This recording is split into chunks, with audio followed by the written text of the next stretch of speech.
This is Carol, David, and Kate. Carol, David, and Kate do not know each other. They're all citizens of the United States, but they live in different parts of the country. Carol, David, and Kate are seemingly three random people, but they have one big thing in common. They have tens of thousands of dollars in student debt. Carol is in her 60s, and she is retired. She has to work a part-time job just to make her student loan payment. Over the past 23 years, Carol has paid over $82,000 in payments. Her principal loans were $45,500, but she still owes a little over $23,000 as of January 2021. David graduated with his degree in electrical engineering in 2004. David attended a cheaper public university and graduated with just under $50,000 in debt. David has a young family, and he struggled to make ends meet. After a divorce and 2 bankruptcies, David's student loan balance has grown from $50,000 to $122,000 as of March 2021. Kate is 65 years old, and her husband is 60. Kate and her husband both work blue-collar union jobs, but they don't think that they'll ever be able to retire and be debt-free. As of June 2021, Kate and her husband owe over $500,000 in student loans, and Kate says that over $300,000 of that is interest alone. Carol, David, and Kate are all real people, but they're just 3 examples of the 44 million Americans that have a combined total of over $1.5 trillion in student loan debt. This is what we call the student loan crisis. Today I want to go over the student debt crisis in 3 parts. What is the student debt crisis? Where is all of the money going? And a possible resolution to the crisis. The student debt crisis is a rather new problem. Being less than 70 years old to the very origins, we've gotten ourselves as a nation into deep water pretty fast. The need for financial assistance began in 1956, when a bunch of business executives got together to raise a bunch of money for scholarships so that their kids could afford to attend Harvard like they did. This was a great idea until those dads realized they didn't have enough money raised. Coincidentally, at the same time, the government wanted to produce more scientists and engineers to beat Russia in the space race. So let's put ourselves in those shoes. The year's 1956, and you're just finishing up high school. Your Uncle Sam wants you to get educated, and so does your daddy. Problem is, school costs as much as a brand new farm. What do? Back to the facts. The lack of scholarship money in the space race then in turn opened the doors to the first of many congressional acts to drum up college attendance, which in turn led to an outpour of federal money. This began the student debt crisis and increased the national college enrollment from 3.6 million students in 1960 to 7.5 million students in 1970.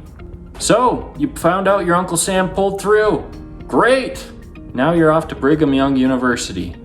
When you graduated high school, only 10 kids in your class could afford to go to college, but now 21 of you can. Great day! Back to the facts. From the 70s up until the present day, there have been a couple of dozen congressional actions passed that have fine-tuned the federal student loan program. These include the Middle Income Student Assistance Act in 1978, that eliminated the income requirement for student loans. This in turn allowed middle and high-income students to qualify for loans. Back to our example. Once you're at Brigham Young University with your 21 pals from back home, Uncle Sam says that 10 of those friends who came for money, they can get loans too. Great day. Back to the facts. Congress then passed the PLUS program in 1980, which allowed parents to borrow for their kids' education. So, you've always wanted to get your degree in underwater basket weaving, but you knew that you'd never be able to pay off those loans. But Uncle Sam just told you about the PLUS program. Your parents can now co-sign with you, and they can take on all the liability while you go out living your wildest dreams. Finally, the HEA reauthorization in 1992, which removed all borrowing limits on PLUS loans. This means that you apply to Yale's underwater basket weaving program halfway through your program at BYU. You get accepted and you continue your studies in underwater basket weaving at an Ivy League school. Great day. Dreams really do come true. Making federally issued student loans more accessible and limitless, student debt has easily become the fastest growing debt in our country.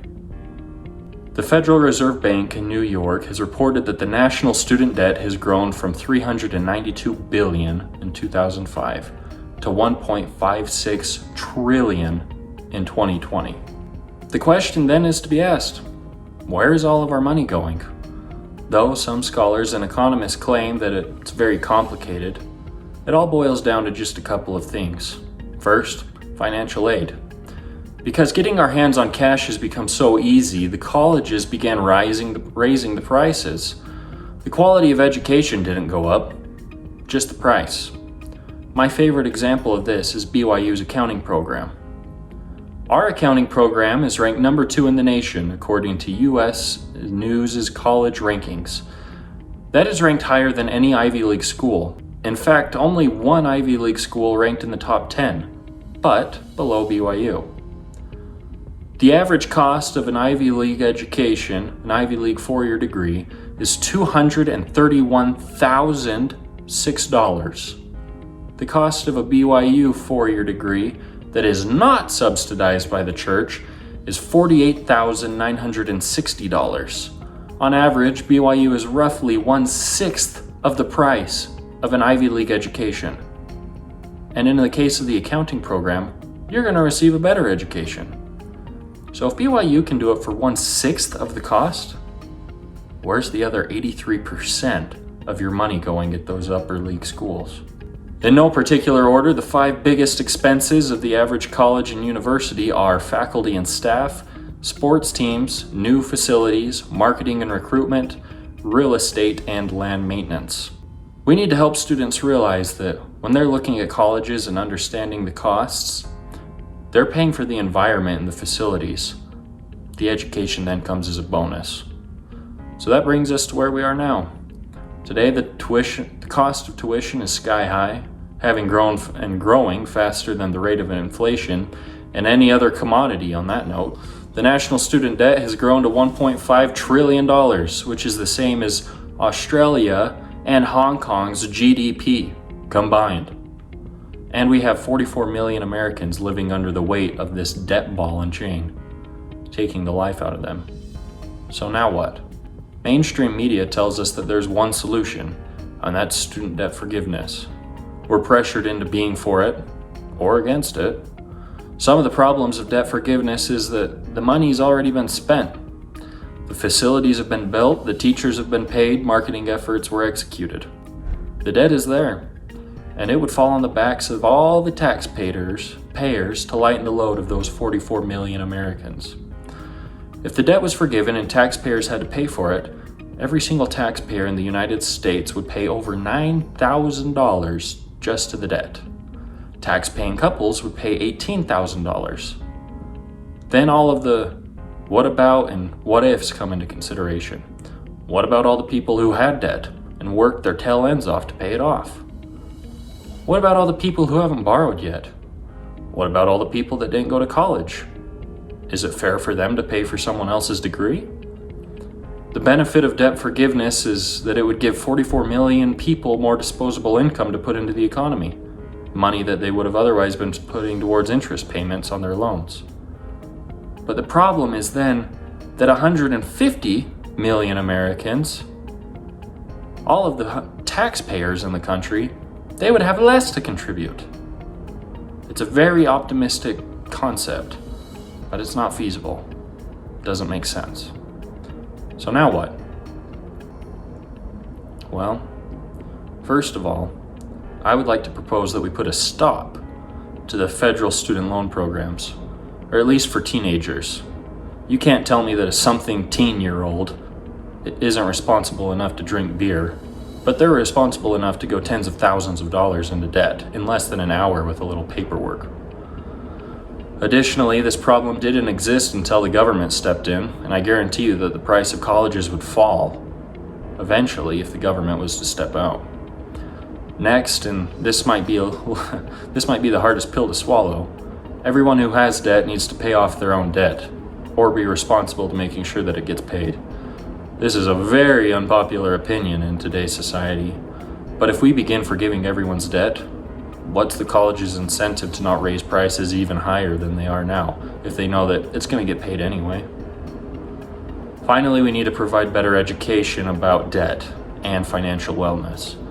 There are some programs and courses in place already, but if the government's going to create something for the people, it shouldn't be something that in turn is going to turn around and hurt the people.